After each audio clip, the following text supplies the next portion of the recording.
So I would also have you recognize what's called the 3 M's of marketing. The 3 M's of marketing.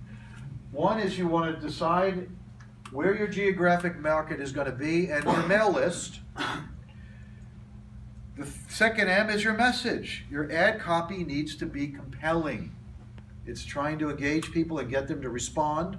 And then the media. What is the media you're going to use to target those particular that particular market? Is it going to be a postcard? Is it going to be a letter? Is it going to be some other method? So those are the 3 M's of marketing, is deciding what market you're going to geographically target, what the message is going to be, and what is the media you're going to use to target that particular audience. What about messages? Well, that's where we get into the creativity again. We see the We Buy Houses now so often and we see the letters with the same message on it and the postcards on it, to where I believe that many sellers are being anesthetized to this message. They get so much mail from so many people, that's why the response rates are down, and it doesn't mean much to them anymore. Everybody's sending a We Buy Houses message. So you got to change it a little bit. Maybe something like this: the perfect buyer for the less than perfect house, or something along those lines. Think outside of the box, think creatively again, trying to be different and distinguish yourself and your marketing message.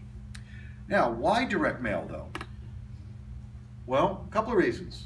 It's very targeted. It is not a shotgun approach. Okay, it is a targeted rifle approach to a targeted audience. So direct mail can allow you to target a specific audience, very, very, very highly so, and pinpoint likely buyers and sellers in an area that meet your demographics. It is trackable. You can do things with your direct mail so you know where the responses are coming from. And that's very, very important, to track response rates so you know what's paying dividends or not with regards to your marketing, your testing. You can do A/B testing, and that way you know where that message is being more compelling. Raul will share with you a technique tonight. He says he thinks providing more response. Maybe it is, I don't know. He probably should A/B test it and see. It could be that it was just Christmas time, who knows. It also is relatively fast. You can really be up and running with direct mail in literally a matter of a week or less, with the right, knowing who the people are to do it, and the designing and the postcards or the letters and the mail house and so forth. It's very easy to implement and put forth. So one thing that you might want to look at is also, we talked about one of the first M's is to decide your market, is you can hyper target your market. So let's say that you're looking for high equity deals.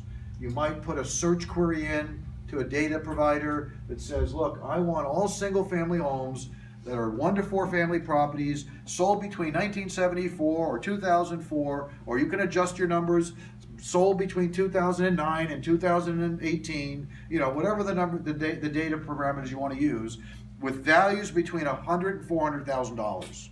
That would be a query of what data you want to gather, right? Now, interestingly enough, you can take that data and put it into a list, an Excel list or CSV list. There's a neat little program called BatchGeo, batchgeo.com, where you can upload that list, and it will actually visually show you, as you can see here, with pinpoints, where the properties are in a certain geographic area. I don't know about you, but I'm a visual person. Okay, I don't like reading just raw data all the time. I like to see some things visually. And so this can be very helpful to you, or maybe some acquisition people that you might have, in order to really focus on where the geographic areas are to hit the target market you want to go. Now, we want to talk a little bit about MLS. And my question to you, I guess, is MLS dead? Does anybody think that MLS is dead? No. We have a few realtors in the room. Okay. I gathered that. It's not dead, but it's not one of my favorite ways, of course, to finding deals in the market we're in. And so I'm going to share with you kind of how we're using it now. And that may change again as the markets ebb and flow, right? Right now, it's just not one of the high priority areas that we would use to find opportunities. So using the MLS system service as an investor, I would suggest that if you don't have access, get access somehow, or befriend somebody that can give you access. But you want to use the MLS to search the public and private remarks section of a listing. If you don't know, there's a broker view and a public view to every listing.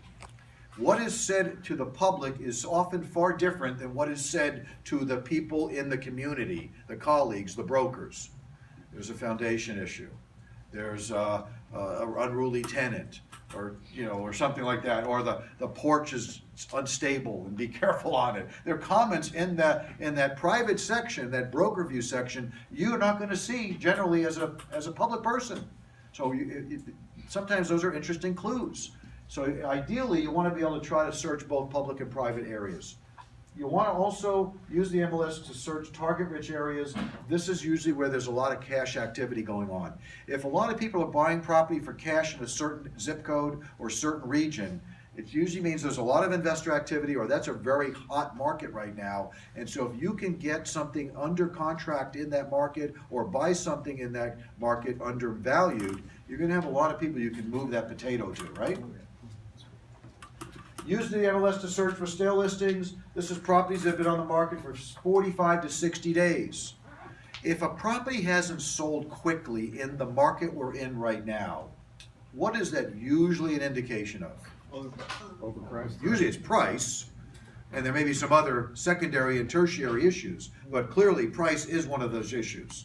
The market is speaking to that seller, to that agent.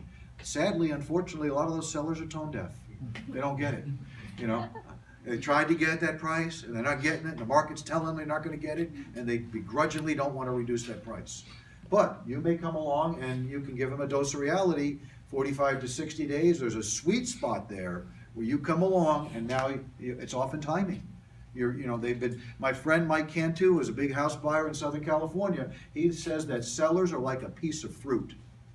They're going to ripen or they're going to rot, one or the other. And you want to get them when they're ripe, okay? That's when you want to pick them. Keyword searches using MLS. There's a lot of them. Again, they're in the free report. But these are some of the keywords that you can actually set up portals, and those of you that are agents know this, can set up portals that will deliver you data from MLS where there are certain keywords that are popping up regarding a property.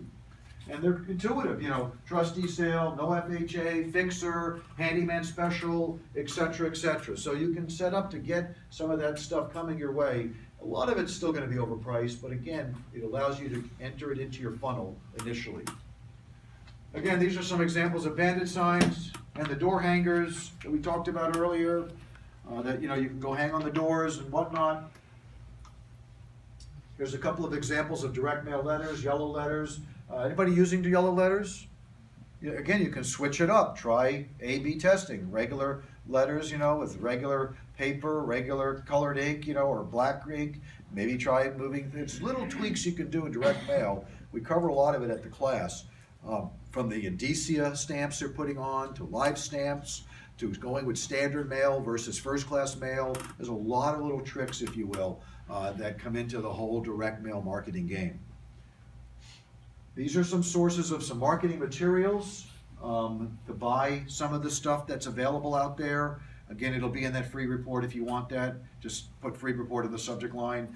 And then I want to leave you with this thought, if you will, and happy to answer any questions you may have on anything we covered tonight, the deal we talked about earlier, or some of the things we're covering here. But this is one of our founding fathers, Benjamin Franklin. And he happened to say that an investment in knowledge always pays the best interest. And that's very true.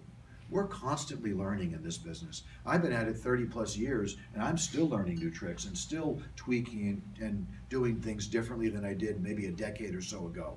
So it's a never-ending process, and it's a process that you should really take heed of, and that is recognize you're not going to learn everything in a couple of days. It's a craft that does take time to become proficient at. So an investment in knowledge often pays the best interest. Again, if you are interested in the class that I'm doing, for those of you that want to take action, we normally charge a price for members that is lower than non-members. People that are a member of our organization, we give them a little bit of a break.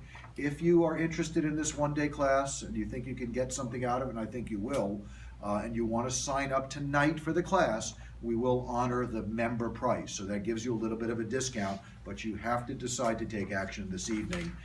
Do it, tonight at some point. And we'd love to have you come. It'll be on February 17th. We have a whole day that will cover a lot of what we talked about tonight, plus deal structuring, plus negotiating, plus marketing, plus the contract that we use, some of the things I talked about earlier. And thank you guys for having me